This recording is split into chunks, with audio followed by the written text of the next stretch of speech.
Your head is cut off.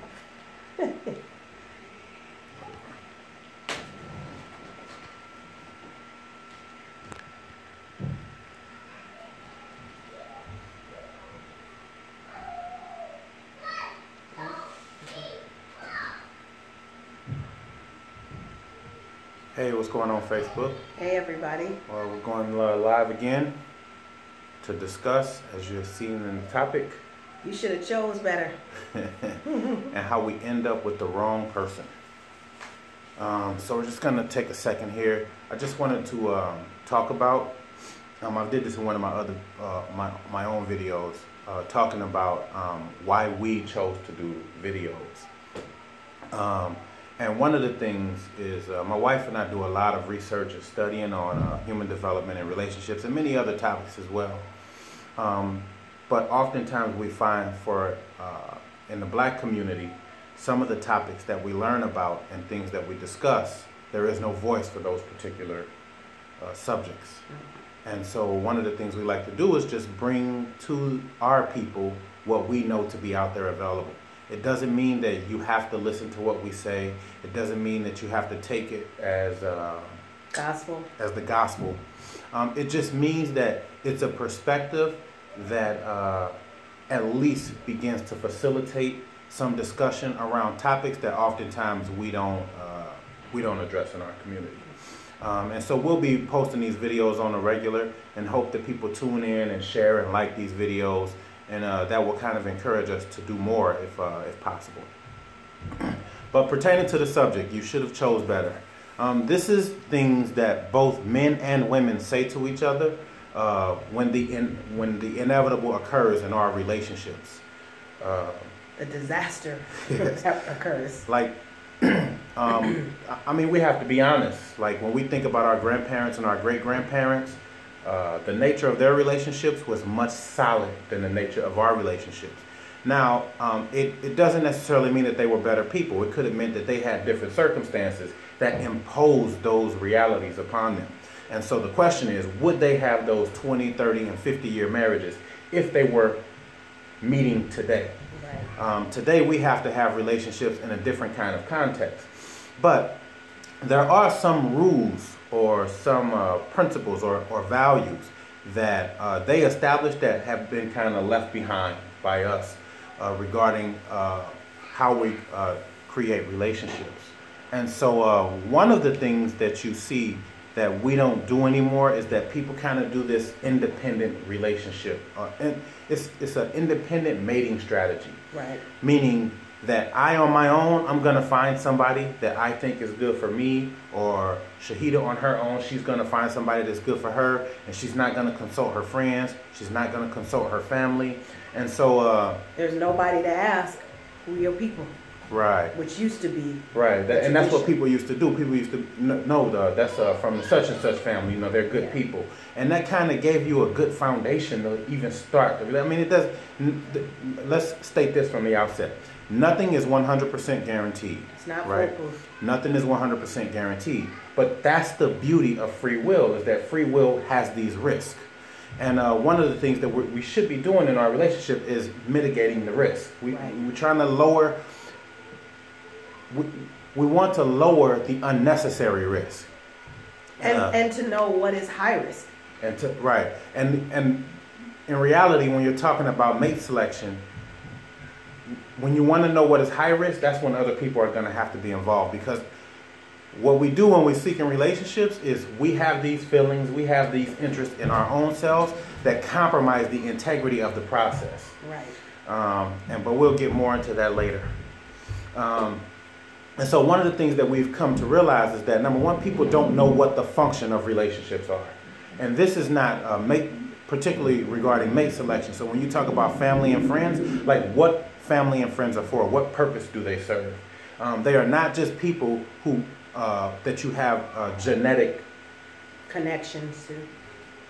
Genetic connections or genetic proximity, right? They're closer in genetic proximity, so that makes them family. The responsibilities of the relationship have to be more than that. So if you have siblings, if you have cousins, if you have aunts and uncles, if you have mom and dad, grandma and grandpa, like all of these titles tell you the genetic relationship, but they also inform you about the function of those particular relationships. So there are certain functions that grandparents should have, there's certain functions that parents should have, there's certain functions that siblings should have. And all of these things, like if you don't really know what the function of these relationships are, then you will bring people into your own life in contradiction to who your family is, which is kind of facilitating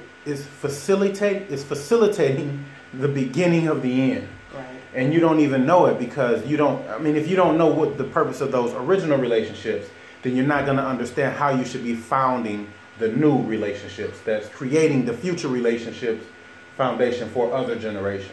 I could add that you can even place your family in danger by bringing around a person that is perhaps violent. We've seen many cases in the news where that person's partner or husband came around and when they shot up everybody. Right. So this isn't just emotional, it's also physical. And so it seems like there needs to be some steps in the beginning of the process where it's much easier to eliminate the dangers than it is once you get into the relationship. Because sometimes you get in a relationship with people and the people around you have to just deal with it. And the longer you're in a relationship with them, the longer your family has to deal with it, the less you are likely to see the risk of that person that will end up in those kind of volatile situations. And so one of the things we thought about is what qualifies who is involved in the mate selection process. That's important. In the mate selection process.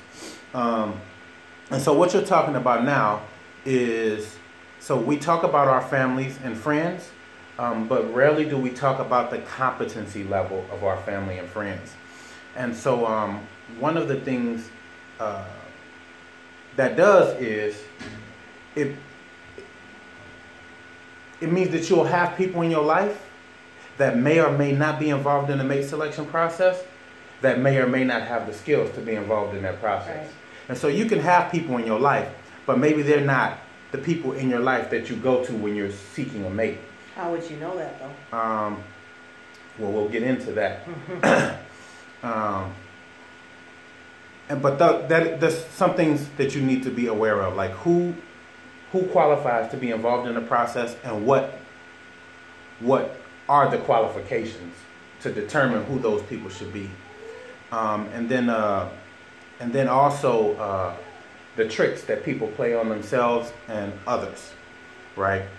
So one of the things that I've experienced in my past, and I've probably done myself in the history of in my dating process, is that so just to give you an example, so my sister, let's say my sister meets a guy that she likes. This happens every time we're out here. So my sister meets a guy that she likes, but she knows that I'm not gonna like him, right? So she develops this relationship with him outside of the context of my relationship with her.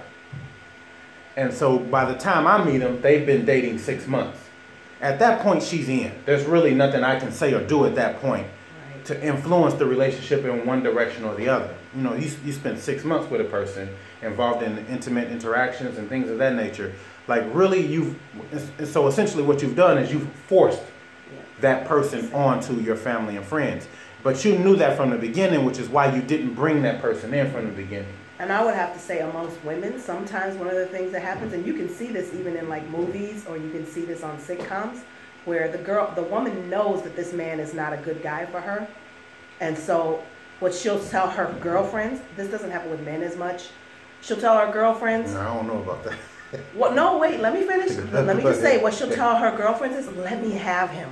Right. You were with somebody who was messed up before too, and I didn't judge you. You're right. Women are more likely to do that. So amongst women, we create this situation where other women have to accept somebody that we know is unhealthy for us, that's bad for us, And we remind other women when they were in such a situation, and so they need to just let you have this guy. Right. And so these are the tricks that people play on themselves and others. So everybody's playing these games in this context that's not healthy for the mate you're selecting, or the long-term impact of the nature of the relationship that you find yourself in the future. But I think, I just want to reiterate, I think that what happens more often than not is what you said originally, which is that people get involved with the person before anybody has met them. So that now everybody is kind of just forced to accept them. Right. Because you've been with this person already. You've been with the person. Now we're going to come in and judge the person. Right. When really the judgment part should have been in the beginning of the relationship, where people could have been asking questions. So I guess the point is, if you've been with the person 6 months, now I have to take into consideration your feelings when I'm telling you how I feel about the person, versus when you first meet the person where nobody's feelings are really invested. So I can be more honest and open with you up front. And that tends not to be what people do. And it can destroy relationships, because if I tell that's you what I was gonna say this about person men. that you've been in a relationship with for 6 months, or you're about to marry this person. I had a friend one time that she chose a guy all on her own and then presented him to her girlfriends. And she told us there was nothing we could say that could change the fact that she was going to marry this guy. Like, okay, well, I'm out. What do I have to say? And it ended up being one of the objections I had came to fruition, but I ain't wanted to say I told you so. But I'm saying that, what are you to do without damaging your relationship with this person? And some of us may choose to do that. Some people may say, you know what? I'm out then. Enjoy this person. Right. You can't come to me. But a lot of times that's not what happens. We just have to accept this person. I do want to say that for men, oftentimes that is exactly what happens. Wow. But it doesn't happen overtly, but it happens. So men will bring in a woman. A man will bring in, let's say I got 5 buddies. And one of my buddies bring in a woman that the rest of us aren't too okay with. We aren't okay with him, with her. And so what you'll see happening is, as his relationship grows and develops with her, the rest of us kind of back up. Okay. Right? Yeah, I can see that. And I've seen that happen quite often where... That's more likely with men. Yes. With women don't accept that. They don't, I mean, you can back up, but you're going to have to tell them I'm backing up. Right. Women tend to want you to go ride the highs and lows and the ups and downs with them. So as a woman, I got to be emotionally invested in this relationship as much as you are. For the good, for the bad, and everything in between. Unless I just flat out tell you, like, look, girl, I'm sorry, I can't. Right. Or I'm done. I've reached, I'm at the end of my tether. I can't do it anymore. Other than that, women just expect you to ride along because they're going to owe you that later when you do the same thing. Right. So it's the it seems like it's the negotiation of tricks. And I see often too, women will keep men out of it because men will take that position off the bat. And I've asked the question over and over again. What men were involved in your mate selection process? When particularly for women, when women say stuff like, he tricked me. Right? So when you say he tricked me, what you mean is he tricked your whole family. He didn't just trick you. Now the reality is what you're really saying is the whole family wasn't involved in the process, which is how you ended up getting tricked. Right. It is rare that a person can trick a group of people. It's easier to trick one person than it is to trick a group of people. Right. Only a complete sociopath can trick everybody. Right?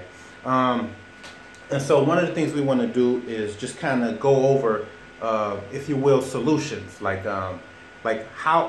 what should this process look like? Okay. So I think the first thing that you have to evaluate before you start thinking about mate selection, you need to look at the circle of people around you. Right. Like, who are these people? One modern philosopher that we follow by the name of Stefan Molyneux, he said that the people you have relationships with determine the people you are going to have relationships with. So one example he uses is, let's say you have a group of friends, and these are people you love and you trust these people, and somebody invites, so you have a party and you invite this and your friends are there and you invite the person to come to the party, and your friends aren't feeling this person. none of your friends are feeling this person. Now, everybody respects you and respects your decision. But the question is, do you respect the intuition of your friends and the people around you? And if you don't respect the intuition of the people around you, why are they around you? Why are they around you? And that's some indication of the type of people you're going to bring into your life then thereafter. Because if you have people that you have relationships with, you call them friends, you call them family, then they should be people that you can trust to kind of give you feedback about some of the choices that you're making. If you think about all these major companies, let's say Target, for example. Well, Target has a board of directors, right? And before they make a decision, they have to bring those decisions to the board. To the board, right? Your friends and families are your board of directors. And you chose them. You choose your board of directors. Now, if you don't trust your board of directors, then you need a new board. And you need a new board before you select a mate. Right. And so one of the things you have to be honest with is about what your own competency level is. Because that's going to determine the people you select on your board. Right. And then the people you select on your board are going to determine the people that you bring into your intimate life. But you have to have a clear picture, though, of who your family is. Because a lot of people have delusions about who their family is. I mean, I'm saying, so if you have a negative Nancy in your family, who's your aunt, your mom, or whatever, would that be the person you would go to about advice?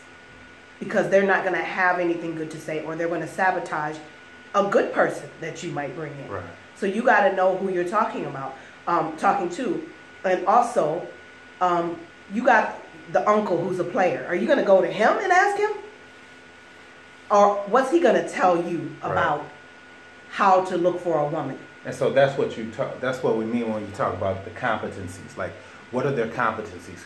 How do these people make decisions? What are their worldview on relationships? What is their worldview on family? What's their relationship? What's their relationship status? What their relationship? Have you evaluated their relationship and thought, I like this. I like what they have here. And I want to say for women in particular, this is important because sometimes women go to other women for advice. And some women, depending on where they're at relationship-wise, whether they're getting divorced, whether they just broke up, or they're having troubles in their relationship, their advice is going to depend on that. Right. So if they're not in a good space, they're going to give you negative advice. If they are in a good space, they're not going to be objective enough to tell you, well, maybe you should look at this because they're happy. Right. So you got to know that too. When particularly I say that to women, because women do that. Women can sometimes be all over the place depending on how they're feeling about themselves and their own relationship. So important there. Think about that. Yeah, one of the things I found, and this is one of the unfortunate things of this equality movement amongst the sexes is the negation of particular characteristics of one sex or the other, right? And so that we tend not to, one of the things, so when you talk about women, I'll talk about men. What men tend to do is men let's just be realistic. Men tend to have on average, larger egos than women do, right? And so as such, sometimes men think that they can have relationships with women that they can determine the nature of the relationship versus the relationship determine the nature of the relationship. Right. So you'll see amongst a lot of, I think it was Chris Brown has a song out that said, these hoes ain't loyal, right? Well, the question becomes is, why are there hoes in your context in the first place? Like, why do you have hoes in your context? So what does that say about you? What does that say about the people around you? And sometimes what men think they can do is, men think that, like we've all heard the saying, you can't turn a hoe into a housewife. Well, men's egos are so big that they think that they can turn a hoe into a housewife. And I'm saying this is not necessarily a hoe in a sexual manner, although that may be the case. This just may mean a hoe in the sense that she's not virtuous, like she's not a virtuous woman. Or she's not wife material. Right, or she's just not wife material. Like, and again, it may not necessarily be connected to sexuality. I mean, is she her personality? Is she career orientated? Right, like her focus may be her career, and so that may be a person that you go on a date with or you enjoy for a time, but that's not the type of person you marry, right?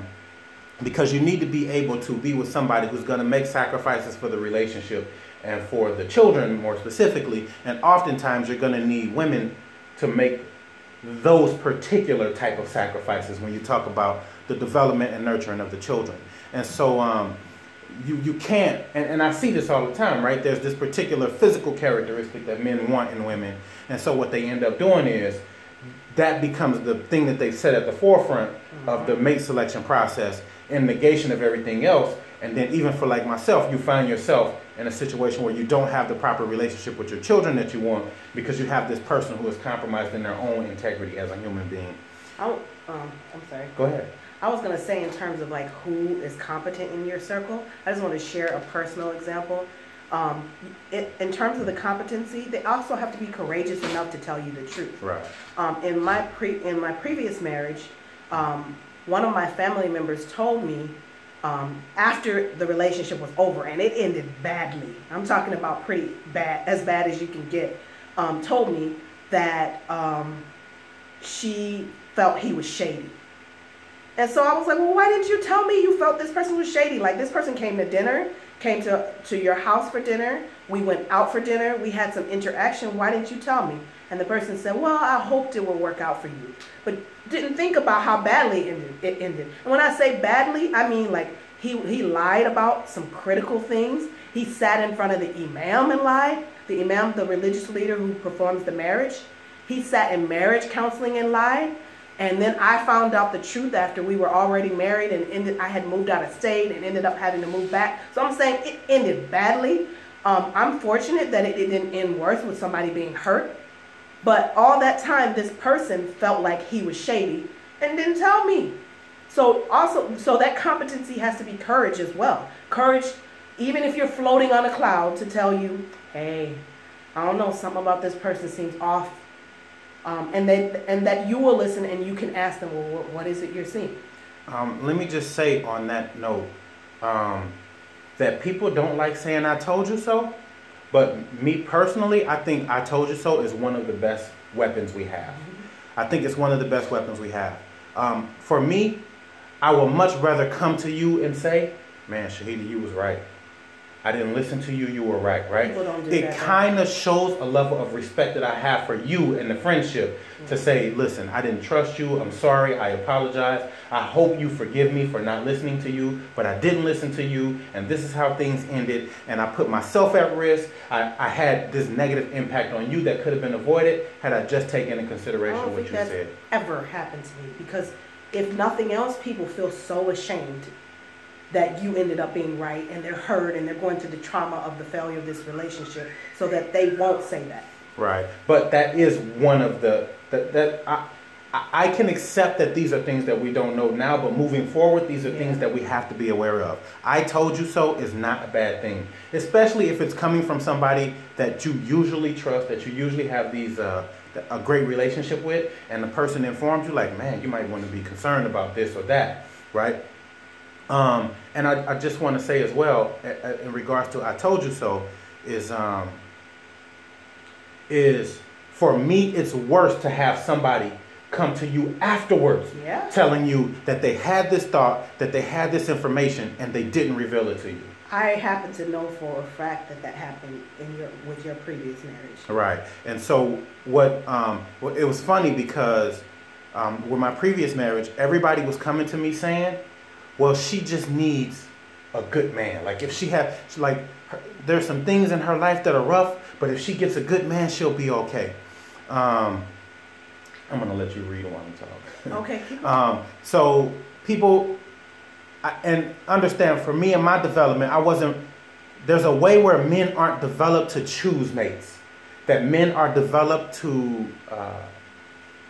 they're developed to choose mates, but not in any way that is beneficial to them. So his choice, even in his choice, is a service to women. Right. And so what happened was everybody was coming to me saying what she needed. And, again, I talked about the ego. My ego was like, oh, well, I can do that. I can do that for her. She got 2 kids. I can help her out with her 2 kids. I'm thinking like I'm the man. Like, I got this. I can handle this. I can manage this. But the reality is you can't manage these people.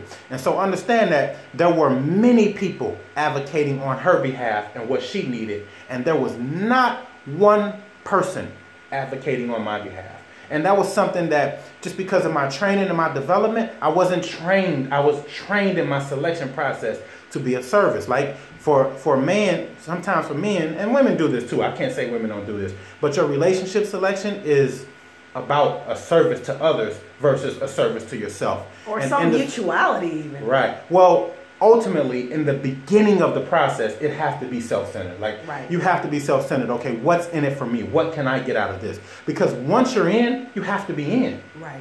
And that's how people take advantage of you, right? Because relationships are designed for you to be in. Like, you have to be in. If you're not willing to be in all the way, then you're probably not ready to be in a relationship. But the unfortunate part is, because of these compromised circumstances in which we have to find our mates in, what ends up happening is you find yourself in with a person who is not a good person. Right. And so that's so now you're talking about, okay, so how do we determine? So we talked about some of the characteristics of these competent people that you need in your circle, but what else do you need then? When you're trying to not just select a mate, but select who's competent to help you in your mate selection? I think that you need some information outside of your experience and the experiences of others about relationships. Okay. So there's articles, there's videos. Now, I mean, we're at social media age. You can find a lot of information on relationships from people who have studied relationships. So for me, if you want to learn about relationships, the hot, I won't say the hottest ticket. They're the most well-researched people is the Gottmans. John Gottman and his wife, they have the best, they've studied relationships for years.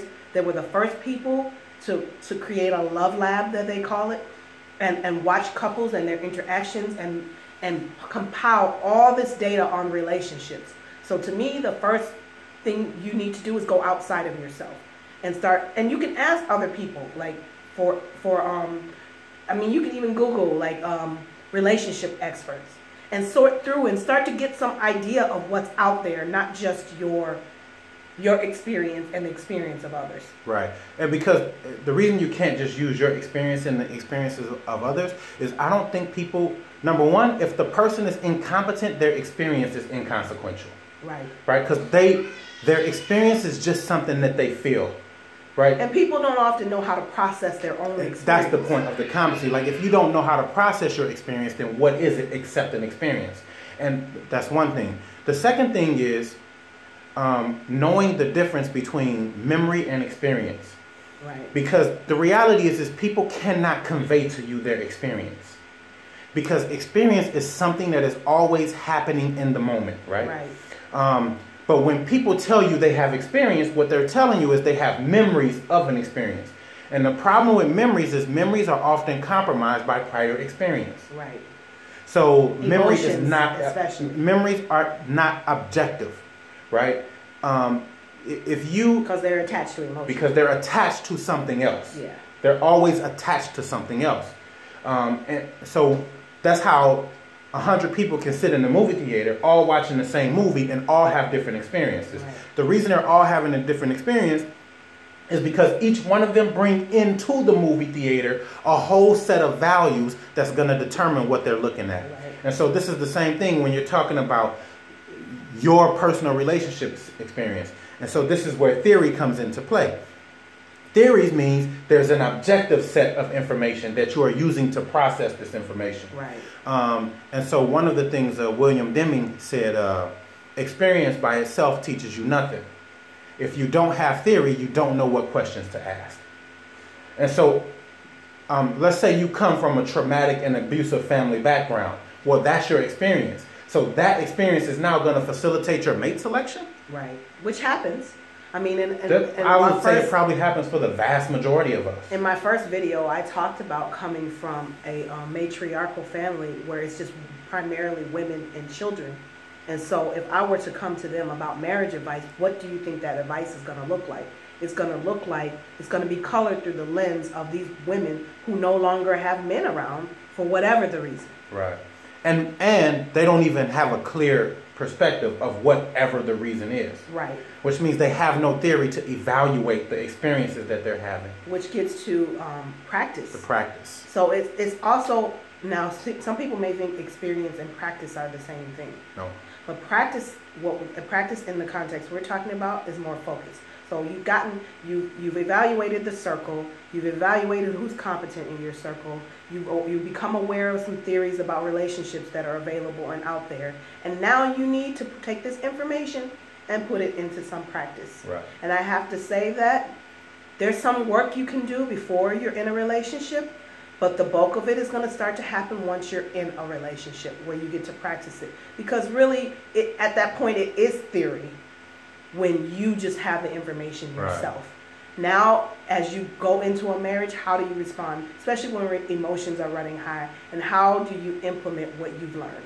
And we talked about for ourselves at times when we get into it, that the information that we know, all this great stuff, flies out of the window because of the emotions that are running high. But we have that to go back to. Right.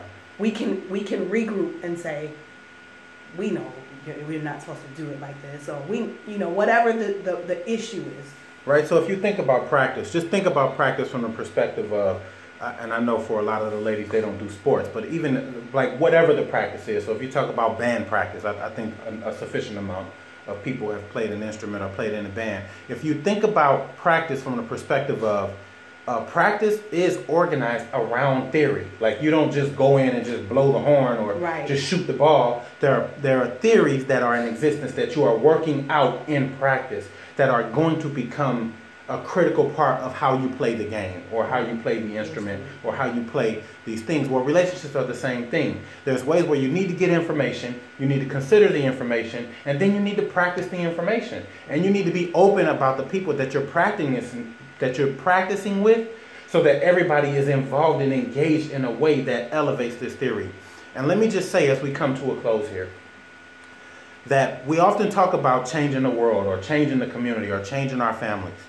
None of these changes are going to happen if they aren't changes that are happening in our personal relationships. That's where change happens. Right. That's where change happens. Change happens in our personal relationships. And it's not going to be easy. It's uncomfortable sometimes. It's tough. But it has to happen, especially when you are talking about disrupting cycles that exist in your family or in the community.